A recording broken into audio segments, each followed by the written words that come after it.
বন্ধুরা, পড়াশোনা বাংলা চ্যানেলে তোমাদের সকলকে স্বাগত। আবারও চলে এলাম যে হুগলি অঙ্গনারী কর্মী এবং সহায়িকার যেটা পরীক্ষা তোমাদের হয়েছে 18ই ফেব্রুয়ারি 2024-এ।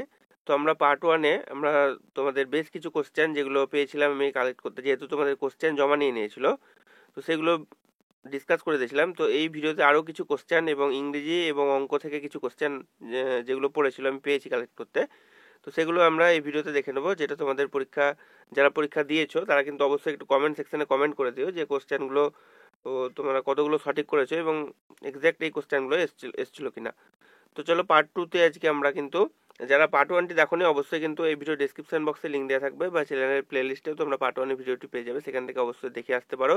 কারণ অন্যান্য জেলার ক্ষেত্রে হুগলি বাদ দিয়ে অন্যান্য ডিস্ট্রিক্ট জেলা থেকে যারা ভিডিওটি দেখছো তাদের জন্য কিন্তু কোশ্চেনগুলো খুব গুরুত্বপূর্ণ। তো দেখো, আগের ক্লাসে প্রথম এই যে কোশ্চেন, এটা কিন্তু আগের ক্লাসেরই কোশ্চেন প্রথমটা। তো এই কোশ্চেনটা আমার একটু ভুল হয়ে গেছিল। তো এখানে ডেটটা এক্স্যাক্ট তোমাদের ভারতের সংবিধান কবে গৃহীত হয়, তো এটার অ্যান্সার হয়ে যাবে 26শে ডিসেম্বর করে দিয়েছিলাম, ভুল হয়ে গেছিল।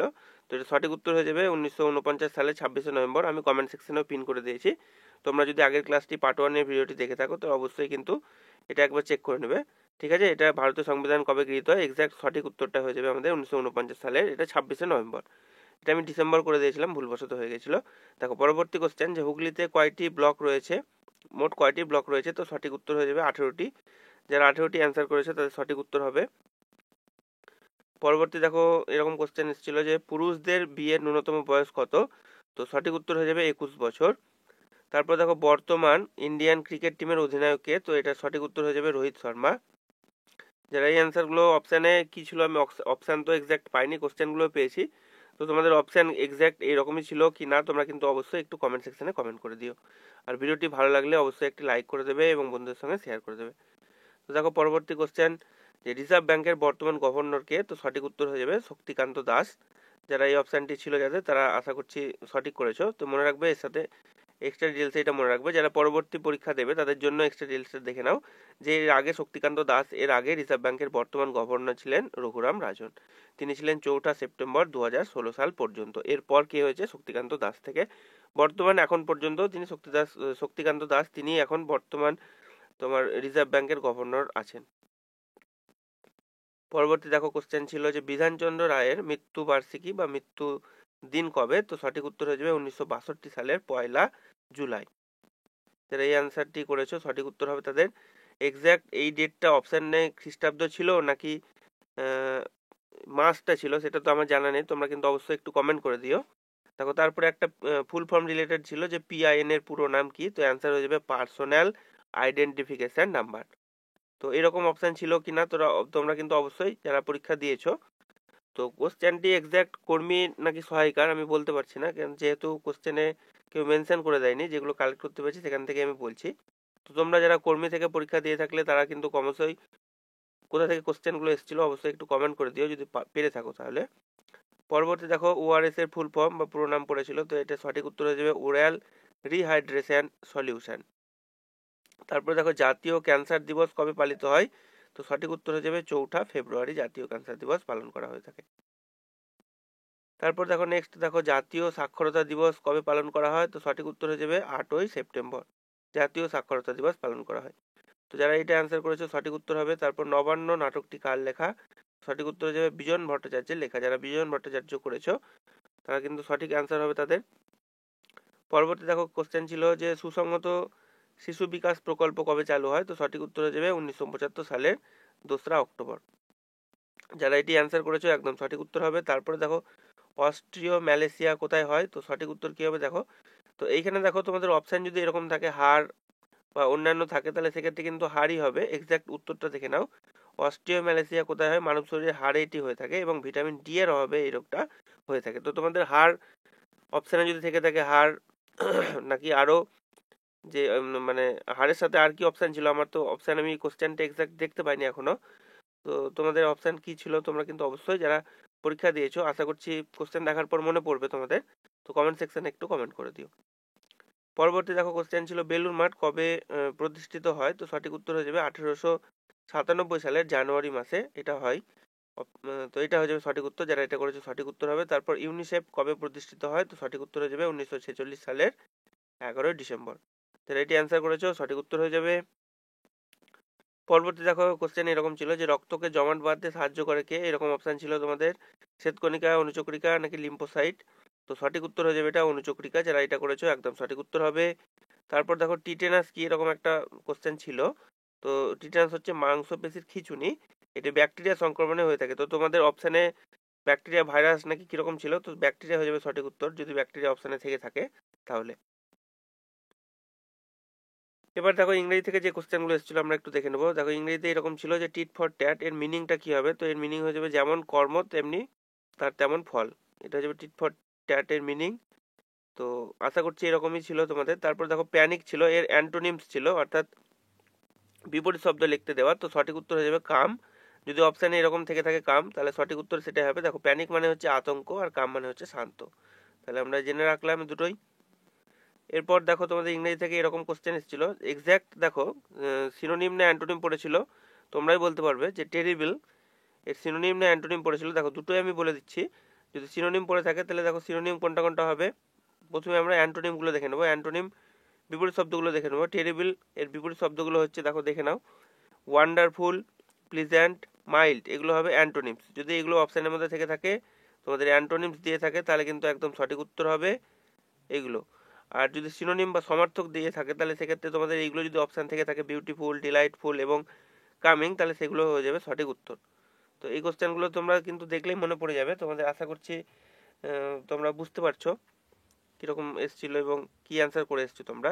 তারপর দেখো ফ্যাটি ছিল, এটা সিনোনিম না অ্যান্টোনিম পড়েছিল এক্স্যাক্ট আমি বুঝতে পারছি না, তো দুটোর দেখে নেবো আমরা। দেখো ফ্যাটির তোমার অ্যান্টোনিমস হয়ে যাবে নন ফ্যাট, ড্রাই, তারপর লিন, এগুলো হয়ে যাবে তোমার অ্যান্টোনিমস অর্থাৎ বিপরীত শব্দ। এবং সিনোনিম অর্থাৎ সমর্থক শব্দ কি হয়ে যাবে, দেখো সমর্থক শব্দ হয়ে যাবে গ্রেসি, অয়েলি, এগুলো হয়ে যাবে সমর্থক শব্দ। ঠিক আছে, তো যারা এগুলো কমেন্ট মানে তোমার অ্যান্সার করে এসছো, আশা করছি বুঝতে পারবে যে এক্স্যাক্ট এটাই অ্যান্সার ছিল কিনা, কোশ্চেন ছিল কিনা। তো এরপর দেখো তোমাদের একটা ইডিএমস এসেছিল এরকম যে অল অ্যান্ড সানডে, তো এই ইডিএমসটার মানে হচ্ছে এভরিওয়ান বা প্রত্যেকে। ঠিক আছে, এর মানেটা হচ্ছে প্রত্যেকে। তো এটা দিয়ে যদি বাক্য রচনা লিখতে দেওয়া থাকে তাহলে এরকম হবে, লিখতে হবে যে I made T for all and Sunday at the office, আমি অফিসে সবার জন্য চা বানালাম। ঠিক আছে, তো এটা তোমাদেরকে লিখতে হবে। যদি তোমাদের বলে এই ইডিএমস দিয়ে একটা বাক্য লিখতে, তাহলে সেক্ষেত্রে এরকম করে লিখতে হবে যে I made T for all and Sunday at the office, আমি অফিসে সবার জন্য চা বানালাম। চলো পরবর্তী দেখো, আমরা এবার অঙ্ক যেগুলো এসেছিলো সেগুলো ডিসকাস করবো। দেখো অঙ্ক এরকম একটা এসেছিলো যে 2 থেকে 400 পর্যন্ত জোড় সংখ্যাগুলির যোগফল কত। তো দেখো আমি কিন্তু তোমাদের দুটো ক্লাস করিয়েছিলাম, প্রথম যে ক্লাসগুলো যারা যদি দেখে থাকো অবশ্যই কিন্তু অ্যান্সার করে আসতে পারবে। আমি 1 থেকে 100 পর্যন্ত, তোমার 2 থেকে 100 পর্যন্ত জোড় সংখ্যা বের করার ফর্মুলাটা তোমাদের শিখিয়েছিলাম কিভাবে করতে হয়। তো যারা কিন্তু ভিডিওটি দেখে গেছো পরীক্ষার আগে অবশ্যই কিন্তু অ্যান্সার করে আসতে পারবে। তো দেখো আমি আবার এই ক্লাসে বলে দিচ্ছি যে কিভাবে আমরা করব। তো প্রথম তোমাদেরকে বার করতে হবে যে 2 থেকে 400 পর্যন্ত মোট মোট কতগুলো সংখ্যা আছে। কারণ দেখো 1 থেকে যদি আমরা জোড় সংখ্যা বলেছি তাহলে জোড় সংখ্যা কিভাবে হয়, প্রথমে ধরো 2, তারপর 4, তারপর 6, একটা করে সংখ্যা বাদ যাচ্ছে, তাহলে আমাদেরকে প্রথম কাউন্ট করতে হবে, যেটা সেটা হচ্ছে আমাদের 2 থেকে 400 পর্যন্ত মোট কতগুলো সংখ্যা, জোড় সংখ্যা আমরা পাবো। তাহলে সেই কতগুলো সংখ্যা বের করার ফর্মুলা কি, টিএন, মানে মোট পদ সংখ্যা কতগুলো, কিভাবে নিয়ম বের করার নিয়মটা কি, শেষ পদ মাইনাস প্রথম পদ বাই 2 প্লাস 1, এটা হচ্ছে আমাদের ফর্মুলা। শেষ পদ মাইনাস প্রথম পদ বাই 2 প্লাস 1, তাহলে আমরা দেখো কতগুলো সংখ্যা পাবো, তাহলে 400 থেকে যদি 2 বাদ দিই আমরা পাবো 398 বাই 2 প্লাস 1, তাহলে 398 বাই 2, 398কে 2 দিয়ে ভাগ করলে কত হবে, দেখো 2 1 2, 9 দুগুণে 18, 9 দুগুণে 18 প্লাস 1, অর্থাৎ 200টা সমান 199 সঙ্গে 1 যোগ করলে 200, তাহলে মোট আমরা পদ পেয়ে যাব কতগুলো, মোট 200টা পদ আছে। এবার আমাদেরকে জোড় সংখ্যা বের করার ফর্মুলাটা লিখতে হবে। তাহলে জোড় সংখ্যা বের করার ফর্মুলা আমি কি লিখে দিয়েছিলাম, এসএন। জোড় সংখ্যা বের করার ফর্মুলা হচ্ছে n ইন্টু n প্লাস 1, এটা হচ্ছে জোড় সংখ্যা বের করার ফর্মুলা। যেখানে n সমান কত, যেখানে n সমান আমাদের এটা পেয়ে গেছি আমরা, n সমান বলে পেয়ে গেলাম কত, 200, এখনই পেয়ে গেলাম। এবার n এর জায়গায় যদি 200 বসিয়ে দিই তাহলে কত হবে, 200 ইন্টু 200 প্লাস 1 অর্থাৎ 200 প্লাস, তাহলে কি হয়ে যাবে, তাহলে দেখো 200 সাথে 1 যোগ করলে 201 হয়ে যাবে, তাহলে 200 সাথে 201 যদি গুণ করে নাও তোমরা, তাহলে কিন্তু তোমাদের অ্যান্সার চলে আসবে। যেটা যদি গুণ করে থাকো তাহলে কি আসবে, তা আমি গুণটা করে নিয়েছি, এই গুণটা করলে তোমাদের অ্যান্সার চলে আসবে 40,200। যদি অপশানে এরকম থেকে থাকে তাহলে এটা হয়ে যাবে সঠিক উত্তর। তো আশা করছি তোমাদের বোঝা গেছে এই অঙ্কটা এরকম ভাবে করতে হবে সমাধান, ঠিক আছে। তাহলে 1 থেকে 2 থেকে 100 পর্যন্ত তাহলে মোট আমরা প্রথমে কি বার করলাম, মোট পদ সংখ্যা বার করার ফর্মুলা হচ্ছে টিএন। এই দেখো টিএন বের করার ফর্মুলা হচ্ছে শেষ পদ মাইনাস প্রথম পদ বা 2 + 1 দিয়ে আমরা পেলাম এন এর মান পেয়ে গেলাম কত, 200। এবার কি করলাম আমরা, যে জোড় সংখ্যা বের করার ফর্মুলা হচ্ছে, প্রথম এন সংখ্যক জোড় সংখ্যা বের করার ফর্মুলা হচ্ছে এস এন সমান N into N plus 1। N এর জায়গায় 200 বসিয়ে দিলে আমাদের অ্যান্সার চলে এলো 40,200। তো আশা করছি বোঝা গেছে তোমাদের এই অঙ্কটা। আশা করছি যারা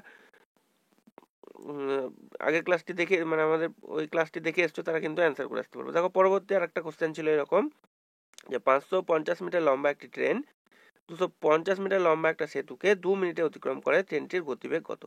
তো দেখো এখানে ট্রেনটির গতিবেগ অপশানে কি ছিল, আমার কোশ্চেন তো এক্সাক্ট আমি দেখতে পাইনি, তো ঘন্টায় ছিল না মিনিটে ছিল কি ছিল সেটা তো তোমরাই বলতে পারবে। তো দেখো আমি অঙ্কটা কিভাবে করতে হবে, তাহলে মনে রাখবে যখন কোনো ট্রেন গাড়ি, মনে করো এই ট্রেন গাড়ি এটা আঁকছি আমি মোটামুটি, ধরো রেলগাড়ি, তো এই রেলগাড়িটা যখন একটা কি করবে, একটা সেতু বা প্ল্যাটফর্ম বা কিছু একটা অতিক্রম করবে, এটা মনে করো একটা কি আছে, এটা মনে করো একটা সেতু, তো সেতুকে যখন অতিক্রম করবে তখন কি হবে, তখন নিচের দৈর্ঘ্য প্লাস সেতুর দৈর্ঘ্য যোগ হয়ে যাবে, অর্থাৎ কি হবে 550 এর সাথে যোগ করতে হবে কত, 250,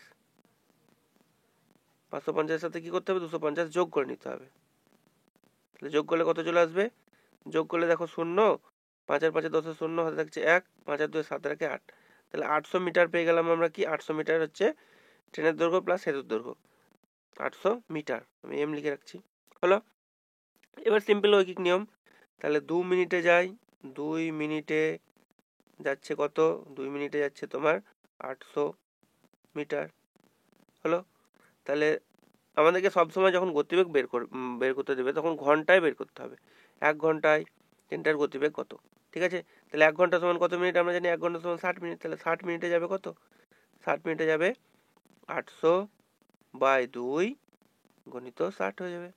তাহলে এটা যদি আমরা কাটাকুটি করি তাহলে কত পাবো, দেখো কাটাকুটি করলে দেখো 2 এর সাথে 800 কেটে যাবে, 400 দুগুণে 800, তাহলে 400কে যদি আমরা তোমার 60 দিয়ে গুণ করো তোমরা, তাহলে পেয়ে যাবে দেখো 4 6 24, 24-এর পরে 3খানা শূন্য, অর্থাৎ 24,000 কি 24,000 মিটার।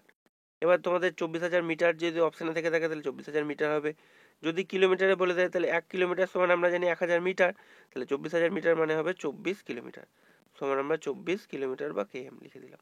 তাহলে যদি 24 কিলোমিটার অপশানে থাকে তাহলে 24 কিলোমিটার হয়ে যাবে অপশান। তো তোমরা বুঝতে পারবে এবং বলতে পারবে যে কোনটা অপশানে ছিল। তো এরকম অঙ্ক থাকলে আমরা এরকমভাবে সমাধান করতে পারবো। আশা করছি তোমাদের বোঝা গেছে অঙ্কটা। তোমরা অনেকে কমেন্ট করেছিলে যে দাদা অঙ্কগুলো নিয়ে এসো, তো যদি এরকম কোশ্চেন থেকে থাকে তাহলে এরকমভাবে তোমাদের করতে হবে। দেখো পরবর্তী কোশ্চেন একটা এরকম কোশ্চেন এসেছিল যে 300, এইখানে দেখো অনেকে আমাকে 338 লিখে পাঠিয়েছিল, তো এক্সাক্ট কি কোশ্চেন এসেছিল, এই জায়গাটা 335 ছিল নাকি 38 ছিল নাকি 30 ছিল সেটা তোমরাই বলতে পারবে। তো দেখো 338 না থাকলে এটা কাটাকুটি হবে না, 335 যদি থেকে থাকে তো সেক্ষেত্রে কিন্তু দশমিকে উত্তর আসবে। আমি এক্সাক্ট কোশ্চেনটা দেখতে পাইনি, তো আমি 338 ধরেই করাচ্ছি, নিয়মটা তোমরা শিখে নাও। বলেছে 338 টাকা এ বি এবং সি এর মধ্যে এমনভাবে ভাগ করে দাও যাতে কি হয়, বি পাই এ এর থেকে 10 টাকা বেশি এবং সি পাই বি এর থেকে 15 টাকা বেশি। তাহলে এ কত টাকা পাবে, তাহলে প্রথমে তোমরা কি করবে, এইখানে উপরে এ, তারপরে বি এবং তারপরে সি লিখে নিবে, ঠিক আছে। তিনটের অনুপাত আগে বের করে নিতে হবে। তাহলে প্রথম শর্তটা চলে আসছি আমরা, প্রথমে কি বলেছে যে টাকাটা এমনভাবে ভাগ করে দিতে হবে যাতে বি পাই কি এ এর থেকে 10 টাকা বেশি। তাহলে এ যদি 10 টাকা পেয়ে থাকে, ধরে নাও যে এ পেয়েছে 10 টাকা, তাহলে বি কত পাবে, এর থেকে 10 টাকা বেশি, অর্থাৎ বি পেয়ে যাবে তখন 20 টাকা, বোঝা গেল। এবার বলেছে দেখো সি পাই বি এর থেকে 15 টাকা বেশি, তাহলে সি যদি 20 টাকা পেয়ে থাকে তাহলে মানে সি পাই বি এর থেকে 15 টাকা বেশি, তাহলে বি যা পাবে সি তার থেকে 15 টাকা বেশি, তাহলে 20 থেকে 15 টাকা বেশি যদি হয়ে যায় তাহলে কত হবে, সির হয়ে যাবে 35 টাকা, 15 টাকা বেশি হয়ে গেলে। এবার এই তিনটার আমরা কাটাকুটি করে নেবো, অর্থাৎ 5 দিয়ে দেখো 3টে কেটে যাবে, এগুলো কিন্তু সবই অনুপাত, হ্যাঁ 3টে অনুপাত বলে দেওয়া ছিল আমাদের, এগুলো সবই হচ্ছে কিন্তু অনুপাত। 5 দিয়ে দেখো কাটাকুটি হয়ে যাবে, 5 দুগুণে 10, তারপরে আসবে তোমার 5 4 20, আর 5 7 হচ্ছে 35। তাহলে আমাদের অনুপাত চলে এলো 2:4:7। এবার আমাদের কি জানতে চেয়েছে, বলেছে এ কত টাকা পাবে, তাহলে এর আনুপাতিক ভাগাহার বের করতে হবে। দেখো আনুপাতিক ভাগাহারও আমরা কিন্তু অনুপাত সমানুপাতে তোমাদের শিখিয়ে দিয়েছিলাম, সেই ক্লাসটাও যদি তোমরা পরীক্ষার আগে করে যাও তাহলে অবশ্যই কিন্তু অ্যান্সার করে আসতে পারবে। আশা করছি যারা করে গেছো তারা কিন্তু অ্যান্সার করে আসতে পেরেছো। তাহলে এ কত টাকা পাবে, এ পাবে কত, তাহলে প্রথমে যে এ লিখেছি, তাহলে এ দেখো প্রথমে কত আছে, এর জায়গায় 2 আছে, তাহলে 2টা হবে ওপরে, আর নিচে কি হবে, নিচে সবগুলোকে যোগ করে নিতে হবে, অর্থাৎ 2 আর 4 6, 6 আর 7 13। তাহলে 2 এর 13 গণিত কত হবে, এখানে গণিত দেখো 338 টাকা ভাগ করছি, তাহলে এখানে হয়ে যাবে 338। এবার তোমাকে করতে হবে কাটাকুটি। তাহলে দেখো কাটাকুটি, দেখো আমরা এটা যদি কাটি, তাহলে 13 দুগুণে 26, 27 28 29 30 31 32 33, 6 13 78, তাহলে 26 হয়ে যাচ্ছে। তাহলে 26 দুগুণে 52 টাকা হয়ে যাবে, এ যদি পেয়ে থাকে 52 টাকা হয়ে যাবে। তো যদি তোমাদের দেখো এরকম 338 টাকার থেকে থাকে তাহলে কিন্তু আরামসে এরকম কাটাকাটি হয়ে যাবে এবং 52 টাকা চলে আসবে অ্যান্সার। তো তোমাদের আশা করছি অঙ্কের প্রসেসটা বোঝা গেছে, এবং এরকম অঙ্ক থাকলে তোমরা যদি 338 থেকে থাকে তাহলে কিন্তু তোমাদের 52 টাকা অ্যান্সার হয়ে যাবে, যেটা তোমরা অপশানে যদি থেকে থাকে তাহলে কিন্তু অ্যান্সার করে আসতে পারবে। এবং এখানে যদি 335 থাকে তাহলে কিন্তু তোমাদেরকে একটু দশমিকে কাটাকুটিটা করে নিতে হবে, তাহলে সেই হিসেবে তোমাদের অ্যান্সার কিন্তু আসবে। তো আশা করছি এই অঙ্কটাও বোঝা গেছে তোমাদের। চলো পরবর্তী দেখো একটা অঙ্ক ছিল, এটা কিন্তু সোজা অঙ্কই ছিল। বলেছে কোনো একটি জিনিসের উপর পরপর দুবার যথাক্রমে 10% এবং 20% ছাড় দিলে সর্বমোট ছাড় কত হবে। তাহলে দেখো আমি তোমাদের একটা ফর্মুলা শিখিয়ে দিয়েছিলাম, যে কি, যে পরপর ছাড় দেওয়ার সময় শতকরার ক্ষেত্রে, তো দেখো আমি যেগুলো স্পেশাল ক্লাস করিয়েছিলাম সেখানে কিন্তু করিয়ে দিয়েছিলাম ফর্মুলাটা। তো ফর্মুলাটা হচ্ছে plus minus A plus minus B plus minus A B by 100। এই ফর্মুলা দিয়ে কিন্তু এই টাইপের অঙ্কগুলো হয়ে যাবে সমাধান। ঠিক আছে, তোমরা এটা নোট ডাউন করে রাখো খাতাতে, যে plus minus A plus minus B plus minus A B by 100। ঠিক আছে, এবার প্লাস কি মাইনাস কি দেখো,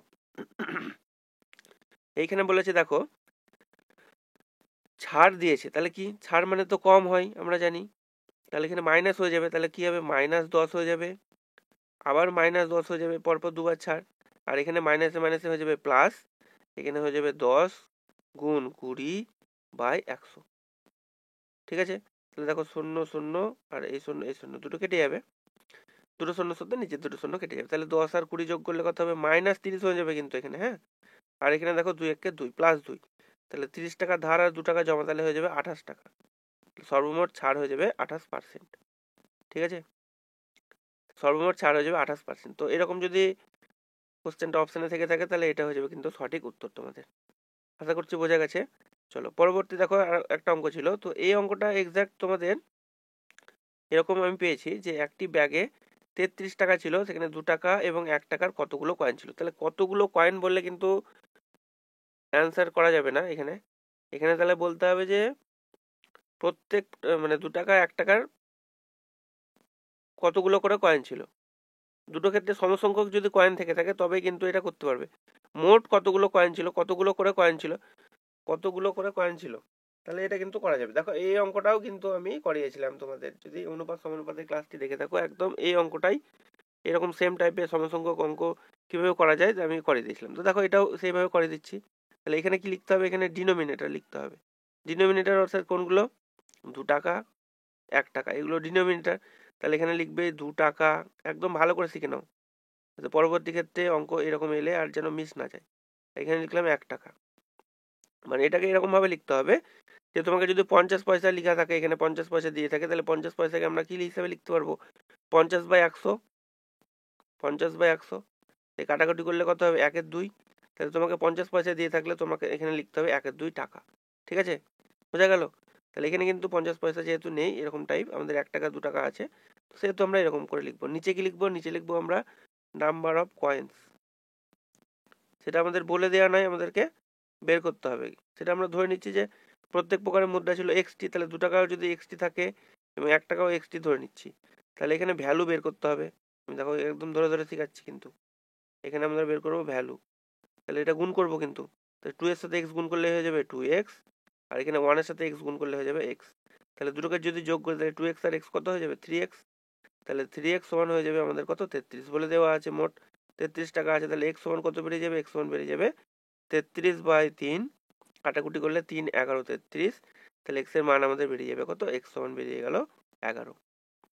তাহলে প্রত্যেক প্রকারের মুদ্রা কতগুলো করা আছে, প্রত্যেক প্রকারের মুদ্রা 11টা করে আছে। ঠিক আছে, তাহলে দেখো একটি ব্যাগে 33 টাকা আছে, 2 টাকা 1 টাকার কতগুলো করে কয়েন রয়েছে, তাহলে 2 টাকা 1 টাকার 11টি করে কয়েন রয়েছে। দেখো যদি 11টি 2 টাকা করে 2 টাকা থাকে তাহলে 11 দুগুণে 22 টাকা থাকবে, আর যদি 11টি 1 টাকা থাকে তাহলে কি হবে, 11কে 11 টাকা, তাহলে 22 আর 11 হয়ে যাবে 33 টাকা। বোঝা গেল? তাহলে প্রত্যেক প্রকারের কতগুলো করে কয়েন আছে, 11টি করে কয়েন রয়েছে। যদি অপশানে এরকম থাকে তাহলে 11 হয়ে যাবে সঠিক উত্তর। ঠিক আছে, চলো পরবর্তী দেখো লাস্ট একটা কোশ্চেন যেটা পেয়েছি আমি, যে এইটা এই অঙ্কটা একটু কঠিন ছিল, তো দেখো আমি বলে দিচ্ছি ভালো করে তোমরা বুঝে নাও, এবং দেখো যারা অ্যান্সার করে আসতে পেরেছো তো খুব ভালো। অমল এবং বিমল মিনিটে যথাক্রমে 27 মিটার এবং 29 মিটার অতিক্রম করে 1 কিলোমিটার দূরত্ব তারা বিপরীত দিক থেকে ছুটতে শুরু করলো। 15 মিনিট পর তাদের মধ্যে দূরত্ব কত হবে, মানে কিরকম হবে, দেখো ছবি এঁকে ভালো করে বুঝিয়ে দিই, তাহলে ব্যাপারটা তোমাদের বুঝতে ক্লিয়ার হবে।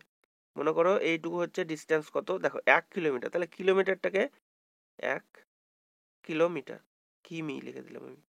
1 কিলোমিটার মানে কত, 1000 মিটার, আমরা লিখে দিচ্ছি যে 1000 মিটার হলো।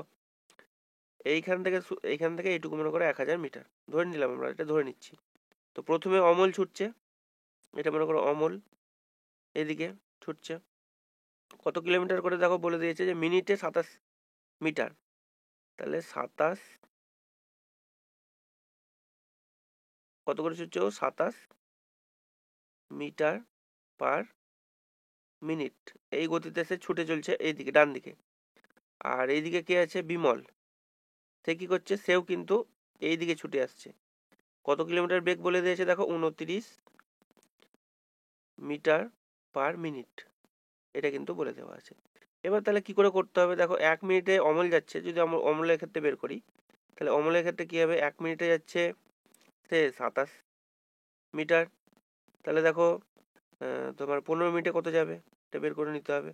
15 মিনিটে সে কত যাবে, 15 গুণ 27, 15 গুণ 27, তাহলে গুণ করলে 15 গুণ 27, তাহলে যদি গুণ করো তাহলে কত পাবে, এইটা আমি গুণ করে নিয়েছি, এটা যদি গুণ করো তোমরা তাহলে কত পাবে, এটা হয়ে যাবে তোমাদের 405 মিটার। ঠিক আছে, 405 মিটার পেয়ে গেলাম।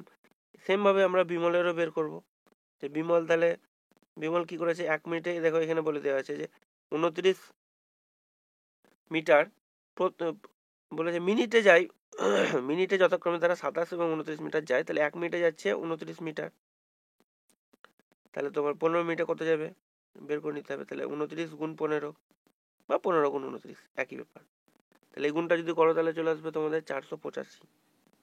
ঠিক আছে, এবার কি করতে হবে, তারা মোট দুজনে কত গেছে, তাহলে এইটাকে 405 মিটার আর 485 মিটার এই দুটোকে যোগ করে নিতে হবে।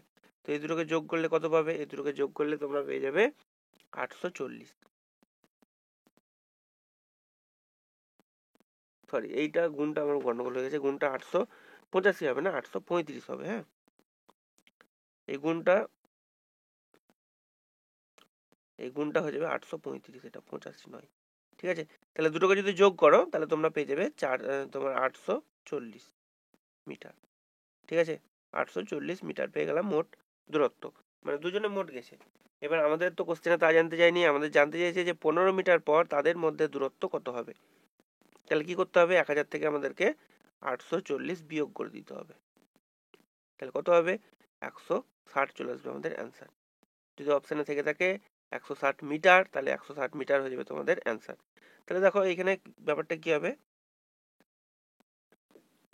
এখানে ব্যাপারটা এরকম হয়ে যাবে যে অমল গেছে 405 মিটার, মনে করো এতটাই চলে গেছে অমল, 405 মিটার, এইটুকু হচ্ছে 405 মিটার।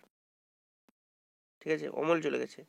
আর তোমার বিমল কতটা গেছে, বিমল গেছে তোমার 435 মিটার, মানে এতটা চলে এসছে, মনে করো 435 মিটার, এইটুকু এখান থেকে এইটুকু দিয়ে বলেছে 15 মিনিট পর, তাহলে 15 মিনিটে অমল গেছে 405 মিটার আর বিমল গেছে 435 মিটার, তাহলে তাদের মধ্যে দূরত্ব কত হবে, মানে এইটুকু ডিস্টেন্স এখন কত জানতে চাইছে, এইটুকু ডিস্টেন্স, এই যে এইটুকু, তাহলে কতটা বেরোলো আমাদের 160 মিটার বেরিয়ে গেল, তাহলে 160 মিটার হয়ে যাবে তোমাদের অ্যান্সার। ঠিক আছে, আশা করছি বোঝা গেছে তোমাদের। তো বন্ধুরা এই ছিল তোমাদের ক্লাস তোমাদের যে কোশ্চেনগুলো এসেছিলো সব ডিসকাস করে দিলাম, পার্ট 1 এবং পার্ট 2। পার্ট 1টি যারা দেখোনি অবশ্যই কিন্তু এই ভিডিও ডিসক্রিপশন বক্সেও লিঙ্ক দেওয়া থাকবে, বা প্লেলিস্ট থেকে তোমরা দেখে আসতে পারো। তো ভিডিওটি যদি ভালো লেগে থাকে অবশ্যই একটি লাইক করে দেবে, চ্যানেলে যদি নতুন হয়ে থাকো চ্যানেলটি সাবস্ক্রাইব করে নেবে এবং ভিডিওটি তোমার বন্ধুদের সঙ্গে একটু শেয়ার করে দেবে। এবং যারা একদম নতুন প্রিপারেশন শুরু করছো তাদের জন্য বলবো, এখানে কিন্তু রচনা থেকে শুরু করে রচনার ক্লাস, সাধারণ জ্ঞানের ক্লাস, অঙ্কের ক্লাস, ইংরেজির ক্লাস এবং তোমাদের জনস্বাস্থ্য, পুষ্টি, নারীর অবস্থান এই টপিকের উপর ক্লাস করানো আছে এবং ম্যারাথন ক্লাসও করানো হয়েছে। তোমরা দেখতে চাইলে এই ভিডিও ডিসক্রিপশন বক্সে বা চ্যানেলের প্লেলিস্ট থেকে সব পেয়ে যাবে, সেখান থেকে তোমরা প্রিপারেশন শুরু করতে পারো। তো এই ছিল আজকের video. Thank you for watching this video.